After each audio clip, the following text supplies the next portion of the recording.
Alright, hello everyone, it's silverkyle, and today we have some great news regarding the PlayStation 3 and the PlayStation Vita. As about a month ago, we had heard that Sony was going to be closing down the services on the PSP, PlayStation 3, and PlayStation Vita, in the sense that if you had wanted to buy a game digitally, or if you had already purchased a game digitally on those systems, you wouldn't be able to re-download it as of the end of the summer of this year of 2021. So if you had like a ton of games digitally on any of these systems, and you didn't have the space on your system, you wouldn't be able to re-download them anymore. Or if those systems broke, you wouldn't be able to re-download them, which is, to me, is always the scariest thing about digital games. Like, obviously, I like physical media, and I feel that it's scarier with video games, because if you buy something on another platform, usually there's not something that replaces it. With video games, it's always a new console or a new system or something like that, and that takes precedence. So the old system gets put in the back burner, and eventually they stop supporting it. That's just how it is. That's how it works. It's inevitable. And that's what we were seeing with these three systems: the PSP, which came out in 2005, I think, PlayStation 3 in 2006, and the PlayStation Vita in 2012. Kind of sucks for the Vita because it didn't even get 10 years. But because of the outcry and outpour of the fans, Sony has decided to continue supporting the PlayStation 3 and the PlayStation Vita. We don't know necessarily how long they're going to be doing this for, but they do not have closing dates for the end of the summer anymore. PSP, on the other hand, is still going to have its services closed by July 2nd of 2021. So if you have a PSP and there's still games that you want digitally downloaded on that, make sure that you go get like memory sticks and stuff so you can download these on them, so you can have these games for as long as you possibly can. But it's nice that we only have to worry about one system now instead of three.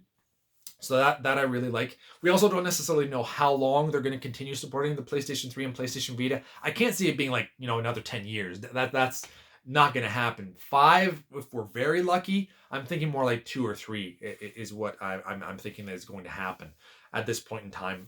But I have no idea. I just really like that they listened.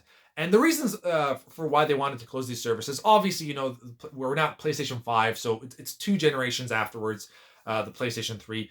PSP, we don't really have a successor to the Vita, so there's not a third one there. But they were saying essentially that it was a number of factors, and one of the main reasons that they talked about was that instead of using resources and time and all that kind of stuff on these older systems, they could work on newer projects.